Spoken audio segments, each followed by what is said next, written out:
been highly successful of a wonderful toaster and H&H Bagels from New York. Now, it's been difficult to do this on a virtual basis, but Rochelle and I have discussed this, but we have found a way. Now, on September the 3rd, we're going to do three giveaways, which is the giveaway of 3 Breville toasters and H&H Bagels that delivered to your doorstep 3 different times. And then next in 2021, we'll take a look at that and we will do something. It's just been a very successful program, and the recipients have been so grateful and so responsive to this. So we certainly want to do it. So we will be doing it. So you certainly want to attend on September the 3rd, because you have a very good chance of obtaining a new Breville bagel toaster and bagels from H&H in New York. So with that, I'll just say on behalf of Pegasus Bank, Maria and I just are so appreciative of this opportunity, and we're so proud to be part of this effort. And we thank Rochelle and everybody involved there, and Joel and the AJC. And I will just turn it back to Rochelle. Thanks so much, Joe. So we'll welcome you on the 3rd. That's 2 weeks from now, and we'll have our winners. So and yes, you do have to be present to win. So I'm going to have to make sure people know that they attend. Okay, so now I'm going to suggest that you put your Zoom on presenter view, I think it's called, not gallery, but active speaker view. I am sorry, that's what it's called. So that when our talkback speaker is up, you can see him and get the full effect. In addition to thanking Pegasus Bank and Joe Goyne and Maria Manis for their support, we are so appreciative this evening to our community partners. The Ackerman Center for Holocaust Studies at University of Texas at Dallas has been a longtime sponsor, a community partner.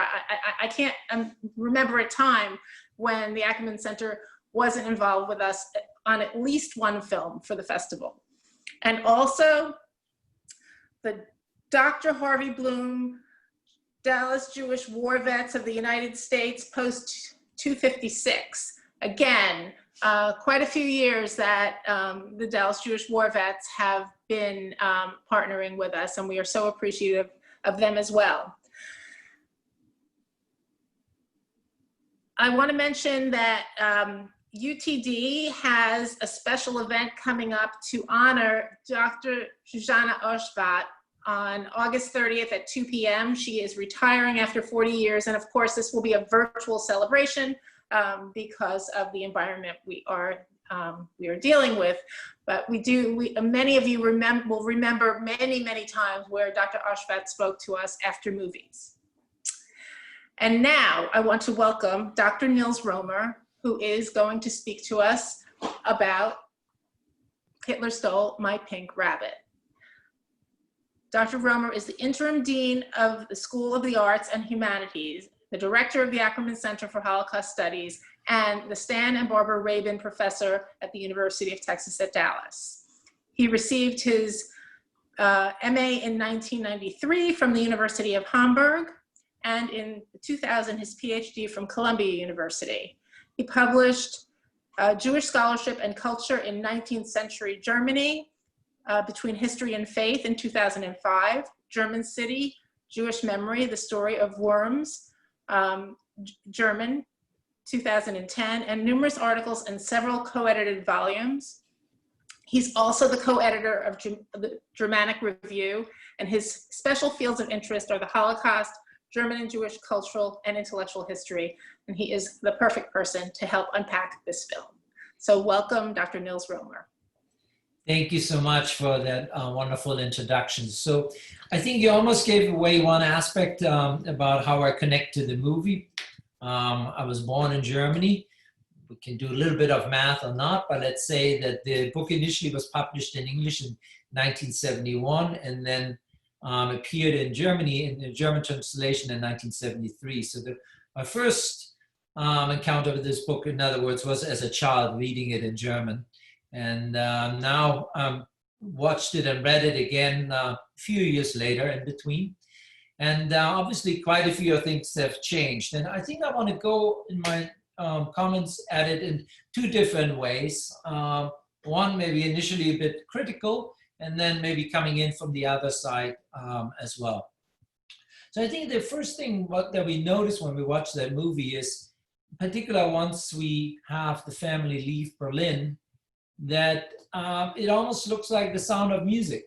It's like beautiful Switzerland all over. It seems, beautiful, the landscape. Then afterwards we're in Paris.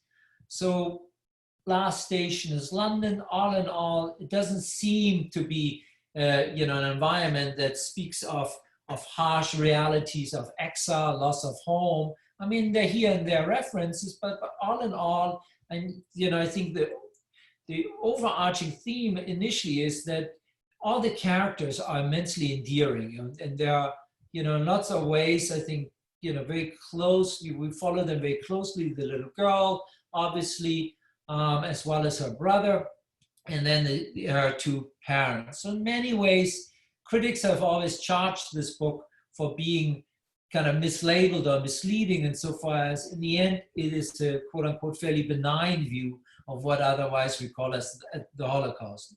Because in lots of ways, the Holocaust or whatever we would associate with it barely ever comes into view. It has a little bit to do with the chronology. The movie itself focuses really on the period of January 33 until 1936. In other words, much of, even not the night of pogroms, the November pogrom, the Kristallnacht, not even that comes into view. And we're looking largely at the fate of a fairly affluent, still capable family of an immensely widely celebrated author of the Weimar Republic, the theater critic par excellence, who had written for many of the famed German newspapers, who has means and opportunities, has a kind of educated, middle-class background.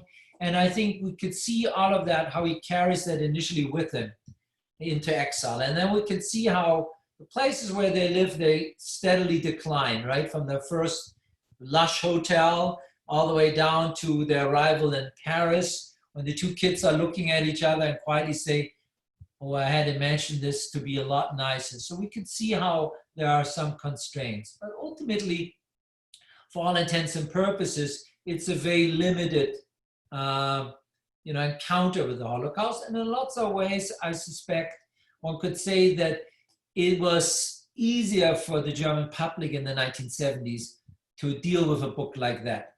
In lots of ways, it resonated still with a common culture, the common cultural references in it. And all, it's still a story that ultimately culminates in him selling his script about a movie on Napoleon and then going to London. So in lots of ways, from the perspective of wider German audiences, this would have been easier to accept as something that children could read. Now, I don't want to stress this kind of critical perspective much further for now, because I think, and Rochelle and I, we just talked about it, it is also really important to remember this is not fictional. This is the story of Judith Kerr. She's the little girl in the movie who later writes that story. So it's quite literally her life. So there's nothing fictional about it in that respect. So if we accept maybe those certain limits, then I think there's nonetheless something quite interesting that we can learn from it. And I think the opening sequence is really very compressed, and we learn very quickly something that I think is really significant. So the very first thing that we see is that the two kids are out, with their friends, dressed up, right? He's the Zorro and she's the kind of poor little girl, and they're together with their friends. Some of them are dressed up as Nazis. So we can see already the looming danger here of sorts. But we can also see that from their perspective, their engagement with those boys is still very assertive, playful. They're not fearful. Within days, all of this entirely turns on their heads. The father gets a warning call that evening that his name is on a list, and he decides that he has to leave. And it's in that moment when I think the whole reality of their family turns on its head. Because at this point, they don't know any longer who to trust and who not to trust. The kids are put under specific orders not to let anyone know what their plans are. And that includes now friends, neighbors, virtually everyone, because in this moment of transition, this is just before the Hitler's appointed chancellor, and between his appointment and the burning of the national parliament, so Hitler really coming to power. So it's just in that kind of crossing this very condensed time, the reality very quickly changes. And I think we get a very quick glimpse when we look at the neighbor. No, we can talk later about that, what do you make out of her. But I think in the least, she comes across as a bit nosy. She's a little bit too pokey, wants to know too many details. Whether this is benign curiosity or more, we can talk about it. But what is clear is that from the perspective of the family, it's all of a sudden a culture of the absence of trust, right? So they are not willing any longer to part with any information whatsoever, even though overtly nothing had yet quite changed. I mean, their neighbor is still the neighbor who had just been the same neighbor 5 days ago.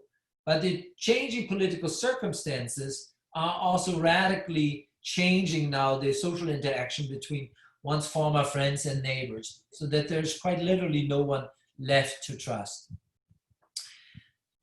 And I think that also spells out something else that we quickly start to realize, that even though this is still a family that has opportunities, they leave quickly, they leave also early on with the view of not knowing for how long this will be or not, that they are, when the wife and the two kids follow up their husband into exile, they're very fearful at the border, right? They don't want to give anything away. They are fearful both at the border of leaving Germany to be maybe caught there, and then also as they are answering the questions to the Swiss inspectors, they're equally worried and try to be, as little, attract as little attention as possible. So we see how, therefore, in lots of ways, even though we're dealing here with a family that is, to be sure, going into exile, but still with opportunities and means, is nonetheless very quickly feeling a great sense of isolation, loneliness, being surrounded by potential distrust, and also being fearful now of even entering a otherwise still quote unquote benign country like Switzerland. Not unlike the other story that you're more familiar with, and that is the story of the Franks. Otto Frank also leaves in 1933. In his case, not to Switzerland, but obviously to Amsterdam. And it's again a mixture of responding to the changing political climate, as well as looking for new opportunities in a safer environment elsewhere. Now, common to both of these stories is that when they leave, they obviously don't know exactly what's coming. One of the kind of interesting parts about our story is that in lots of ways, the greatest wisdom seems to be attributed to her, to the little girl. Why? She's constantly drawing disasters.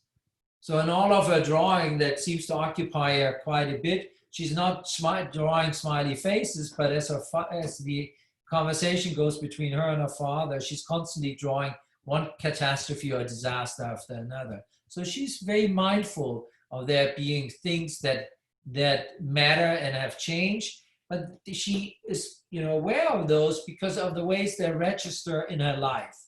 She has to give up her beloved nanny. She has to give up her familiar surrounding.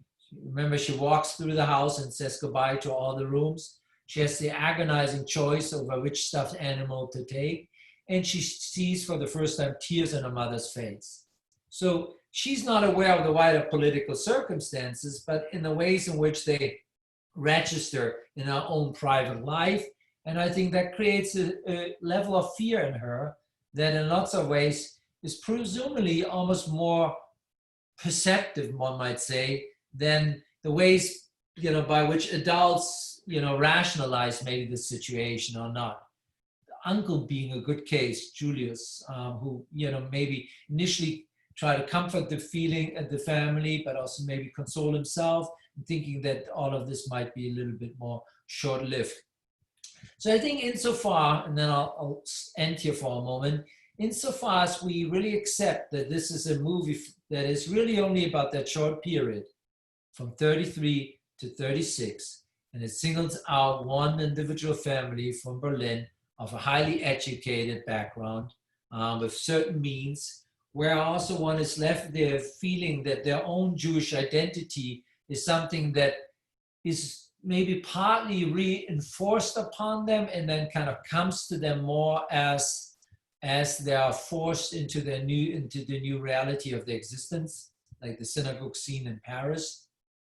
Then I think in lots of ways, this is potentially a movie that is, I think today, redone with the view of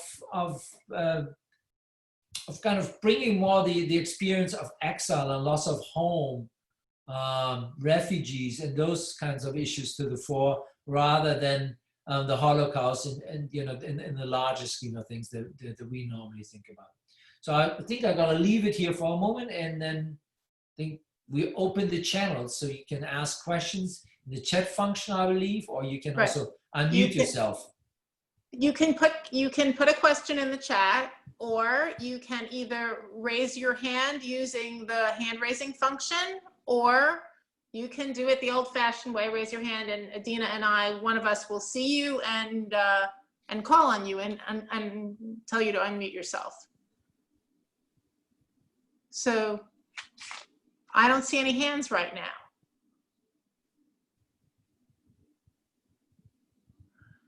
No questions? Oh. Do you prefer the book or the movie? Yeah. That's a difficult one, and I to be honest, my recollection of my reading experience as a child is not that vivid with me any longer that I could really say. I think I enjoyed the book tremendously because I think there are lots of really powerful scenes, in particular this moment when they leave the house and this kind of goodbye scenes. But I do think that the way it's rendered into that movie is also done very, very well. And at this point, I think, to be honest, I enjoyed probably the movie also partly because it was all in a very familiar language for me, obviously in German. And so I enjoyed that part as well. So it's, I can't give you quite a straight answer on this one, Amel, because there are different things that are mixed together. Okay, did Judith Kerr ever go back to Germany? So Judith and her family, ultimately, as far as the movie has it, end up in London, and that's exactly where they're going to remain. She will become a fairly accomplished children's books illustrator, but will go on and off also to Germany and talk and lecture there. Okay. The family celebrates Christmas. Is that typical of German Jews at the time? Many German Jews celebrate Christmas at the time, but is it typical of all German Jews at the time? Not. I mean, German Jews also cover the wide spectrum of Jews that, from a religious perspective, you had everything obviously from Reform Judaism to Neo-Orthodoxy, but then very importantly for the Weimar Republic, you had a significant influx of Eastern European Jews. So in lots of ways, Berlin itself, in particular during the opening years, prides itself of being a center of Yiddish book publishing and of Hebrew book publishing. You have also many Zionists already amongst German Jews. So it's hard to talk about the quote unquote typical German Jewish experience. But I think insofar as this family is a highly assimilated middle-class family, then the celebration of Christmas would have been fairly common. Then we have a good reference here in the chat function that for anyone wanting to know more about Judith Kerr, they can go to the Tube, which has several resources, including the Jewish Museum London talk, which she appeared in the year before she died. Then there's another question. Would I recommend this book as a way into the Holocaust, learning about the Holocaust for children?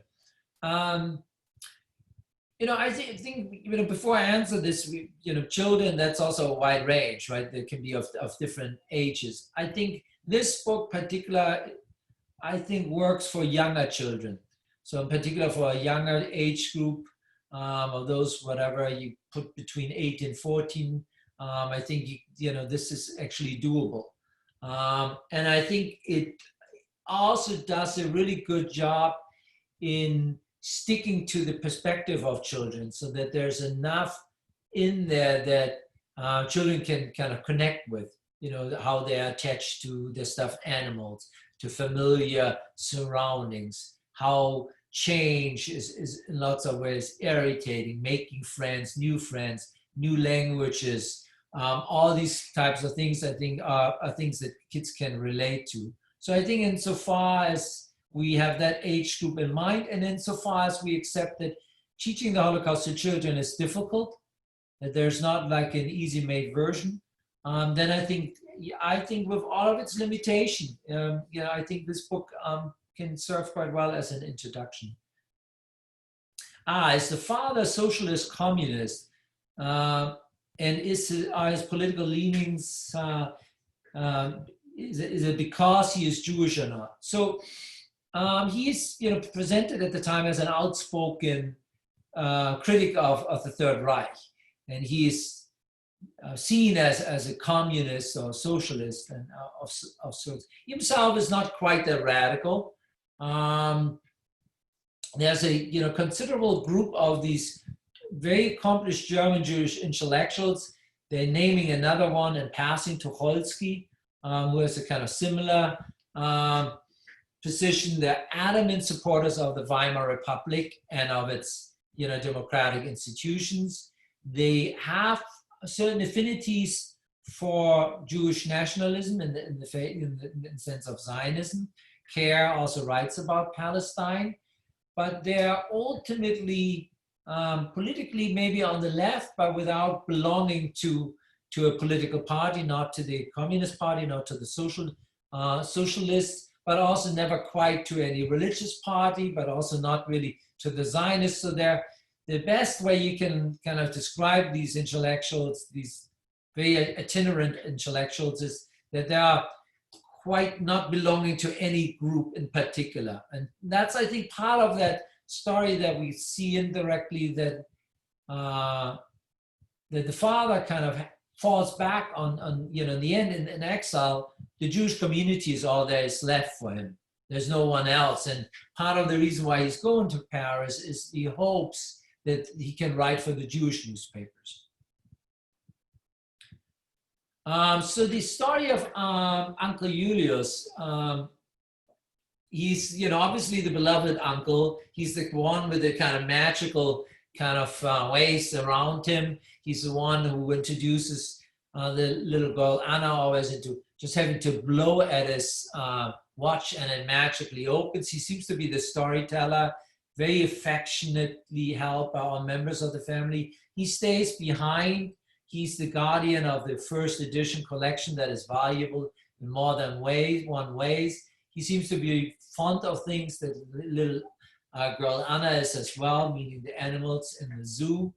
And he's presented as one who is increasingly losing faith, in particular when he is not any longer able to live the life that he can live, and is described as suffering from depression. So one other aspect that we don't often think about, but that you can also document, is so how do German Jews respond to this rise? In lots of ways, it's a big blow also to their social status, to their self-understanding, to their pre-existing social relationships, to the love, their culture, the language. And so we can kind of plot out, unfortunately, the suicides.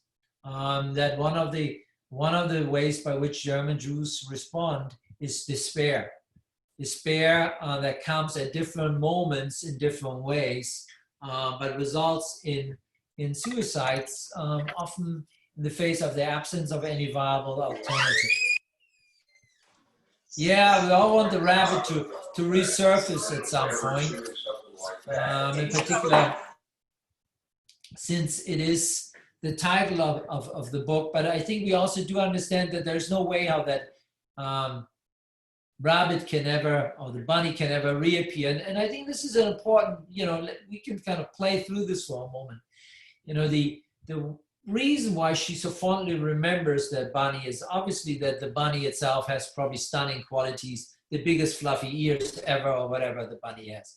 But he also represents a wholeness in her life, at home. And she keeps, whenever the father is suggesting that times could get better, she always says, oh, we can go back home. When she's in Paris, she wants to let the balloon go to fly to Berlin. So I think the bunny could only return if return in time would be possible. But since that is impossible, that family will never be able to simply go back to Berlin into the life that they've once lived. Neither can the bunny. And so therefore, I think it's impossible for the bunny, so to speak, ever to resurface. Good question. I think, if I'm not mistaken, that Judith was toward the end, just before her life, involved a little bit in discussions about the movie making, but obviously she died before, but I don't know more about that. Sorry, I'm reading the question, so that takes me a moment. Yeah, that's the interesting thing, that distrust exists not just simply in Berlin, but also in the places that they go to. We have early on the father explaining this to Anna when they're on the boat. He makes a reference to the fact that the Swiss are worried about too many Jews occupying themselves in Switzerland with intellectual affairs, and they are quite, unwilling to contend with this, and therefore they are also unwilling to have him publish anything in their newspapers. So there's a fear, distrust, and then that same issue bubbles up one more time, even more clearly in Paris, that in lots of ways the arrival of refugees is seen elsewhere, not just simply with welcoming arms, but it's also engendering distrust and worries at times at their presence. That I don't know if she ever reunited with the nanny after the war. What was the significance of the elephant in the room while Judith was ill?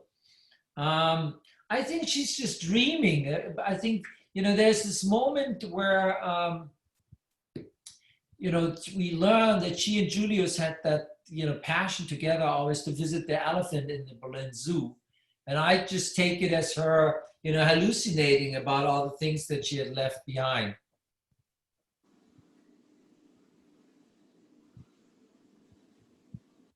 There are some strong words that he's using, but I don't quite remember exactly his wording that the father is using when they are telling the landlord off. Sorry about that, but I don't remember that exactly.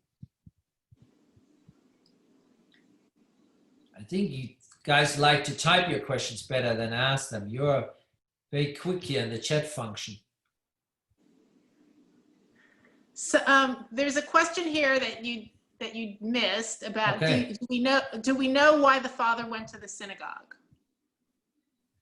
Well, I think it's an interesting one, because he seems to have come to the synagogue not doing a service, but he's rather there by himself. And he's in a kind of contemplative mode, and there are a few others like him. And I think he's just reflecting a little bit on who he is at that point. And I think we have a sense that he presumably, there are early on these kind of, lighthearted references to one's identity as being Jewish again or something like that, we have the sense that being Jewish becomes more important. I mean, we see him sitting in the synagogue wearing kippah and being in a very contemplative state. We also know that in Paris, like I said earlier, he's more, attached now to the Jewish community and hopes to find his, possibilities to work there for the Jewish newspapers. He doesn't think any longer that he can, find anywhere else a possibility to work. But then tellingly, that also doesn't work out. What does work out in the end is that he, the German Jew from Berlin, studies Napoleon and makes a movie script that gets bought in England. So that's, tells you something about how maybe that very position that he had held in the Weimar Republic of that illustrious and widely celebrated cultural critic and theater writer is not tenable any longer. There's no home for that any longer because it was tied to a moment in time and a culture that doesn't exist any longer, the Weimar Republic. And even when he's in Switzerland on that boat and he gives these talks about how the theater in Weimar had once been great and now it all pales, it looks and sounds already always stale and as if, in lots of ways he hasn't quite yet readjusted that now in Switzerland talking about the greatness that once was the Weimar Republic is already engaging maybe in a mourning over something that is already entirely gone and has vanished. And it seems a little bit out of time of sorts and not the type of thing that would engender huge enthusiasm and interest now amongst this audience.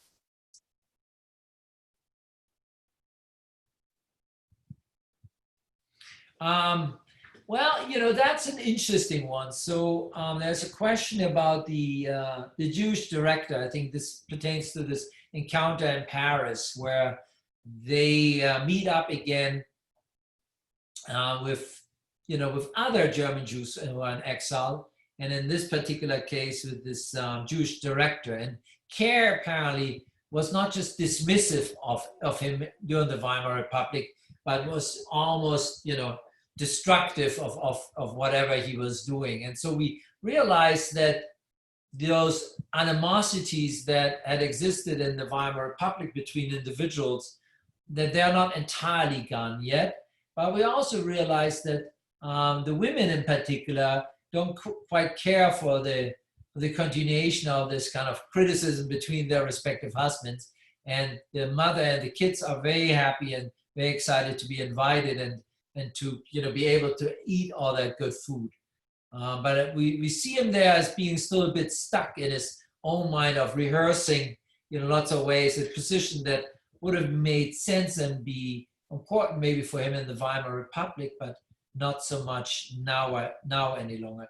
So that's a interesting point that is I think made throughout the movie.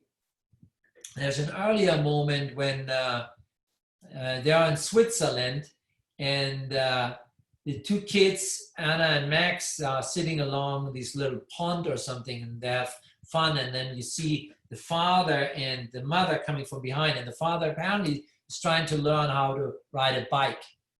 And there are two interesting points that are made. One is that she says, his wife says, "Oh, that's easy."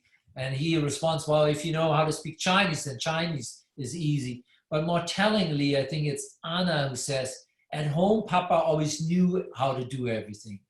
So a lot of what the father represents, the authority, the command, the certainty, a lot of that is taken away from him and challenges him also very much in who he is in that family. And I think we see that in a very powerful way with that bike, and it resurfaces numerous times also when money is in short supply. And therefore certain things that the kids want, the son, for example, wants to go in Paris to the movies and things like that, cannot so easily be done. And the kids are very respectful of that and mostly, and mindful of that. And therefore, for example, don't share their disappointment about their new home in Paris at first when they arrive. But I think that's an interesting point, that going into exile is also the loss of, in this case, the loss of everything that had characterized him. You know, the week when he's in Berlin and still sick in bed, he still listens to himself over the radio. He was an important voice, recognized, heard, and sought after, with lots of opportunities, accomplished writer. And here he is all of a sudden in Switzerland, having to learn things that he didn't know. And the same holds true for his wife. We have like this kind of, you know, very loving, given, you know, constant pull and tuck about her cooking that she's less accustomed to. And therefore, in I think the first night, or one of the first nights in Paris, the potatoes turned out to be a little on the smoky side. And we started to realize that because of the privileged background, the upbringing that their family had, they had a nanny. And the nanny took care of lots of things. And so for both of the adults, not just for the children, we have to learn new languages and new ways of doing. For everyone, being into exile is about loss of many things, a loss also of expertise and knowledge, and possibly of the gain of others in exchange. Fashion, yeah, you know, the kind of dress-up scene at the beginning would have been a very popular thing. We know this from a good many German Jewish families. We can still study this to this day in the kind of remaining family albums and photos, that we have these kind of dressed up scenes from little kids that took on, you know, all kinds of other roles and acted those. So this would have been very customary, you know, for many of the families to do at the time. But also in lots of ways here, kind of one more time gives Max the more daring role, right? He's the Black Zorro. He's the one who can still face off the Nazis. And then there's this kind of interesting backside to this, that the Max and Anna repeatedly say in that exchange that the Nazis were the only ones who didn't come dressed up. That in lots of ways they just came in their uniforms. And so therefore what's real and what's not gets kind of addressed in an early way. But I think it allows one more time for Max to play out that role of the assertive defender of his sister, because he is dressed up as Zorro, you know, with the kind of cap and gown and whatever else. So you can kind of be one more time someone who he will not be any longer once they're getting on the idea of escaping from what is now Nazi Germany and is quickly changing. You know, that's another good question. So the family responded very quickly to the warning and left Germany. It's a shame more people were not willing to give up good life to escape the Nazis. It must be very difficult. You know, I think it's a point that has been very often made. Now we have to say, wisdom comes with hindsight. It's a lot easier to be wise after the fact than at the time. Kerr had two things in his favor that made him leave. One, he was specifically put on a list and knew that he was in danger because of his political views. And two, he had opportunities. So both of these things make leaving far easier. So one of the things that we see early on is that in 1933, those individuals who hold political views and have articulated them very loudly that are diametrically opposed to the Third Reich more likely will leave right away. And then also those that have opportunities will also at times leave, and they will leave initially often to neighboring countries that they're familiar with, like the Franks go to the Netherlands, others go to Paris, others yet go to Prague, Switzerland, and so on and so forth.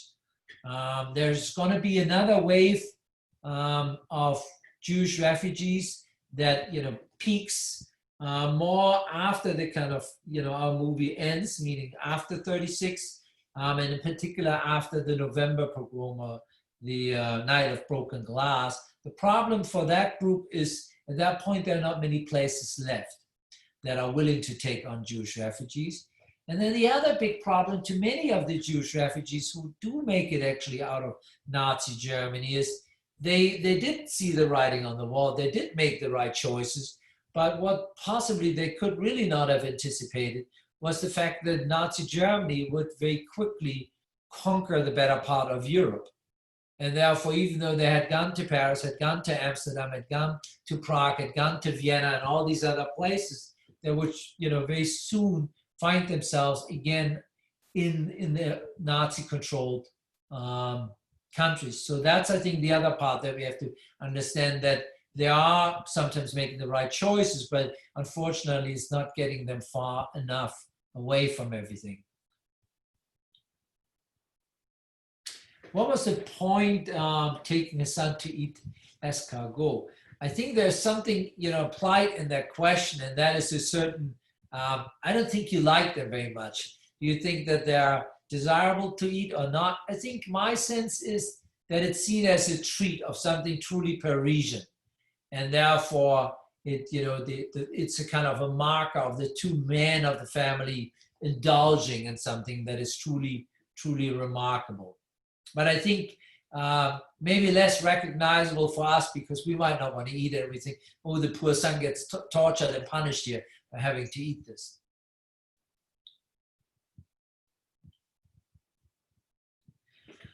Well, there's a dramatic difference between what you call the cosmopolitan Berlin and the Swiss villages.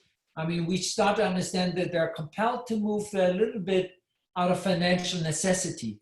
That beautiful hotel that initially the father welcomes the family to is really not affordable. Once they start to realize that exile will become far more permanent, because that's the time frame here.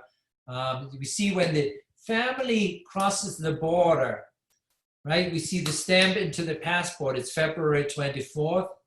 February 27th, the German National Parliament burns, and then Hitler's really unleashing his paramilitary troops and is enacting one more time the forced election and the eventual Enabling Act, which then really spells the final end to democracy and any kind of normal process. So at that point, that family knows that this is not short-lived, where they are long-lived, and therefore they make the adjustment also and move into a place where the money will last longer.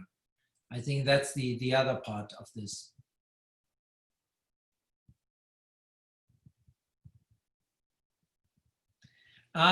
Interesting one. Yeah, you can look at my hands in terms of the wedding rings, where Germans wear them or where they don't. So the question is, Germans wear their wedding rings on their right hands. So why do they wear them on their left hands? I think it has everything to do with that question, that I think if it would have been around on the other side, it would have been, in particular for American audiences, hard to interpret.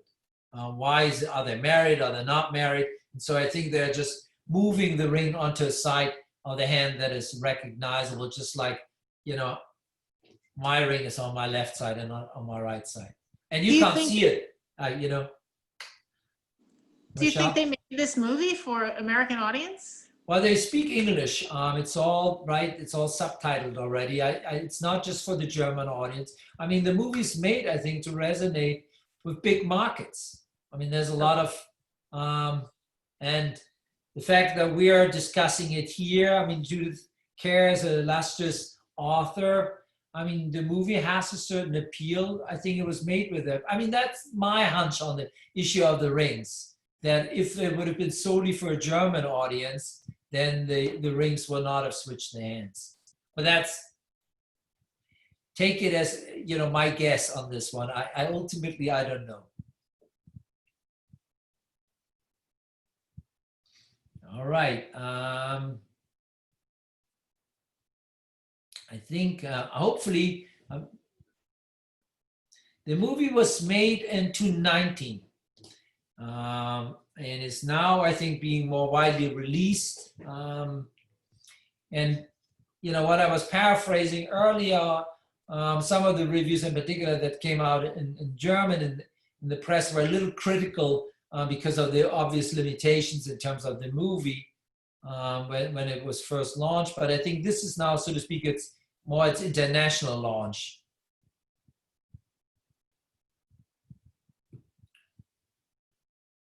All right, I think our channel is coming to an end. Everyone is moving their wedding rings from one hand to the other now and then back again, right? Well, thank you. Thank you, Dr. Roemer, for unpacking this movie for us.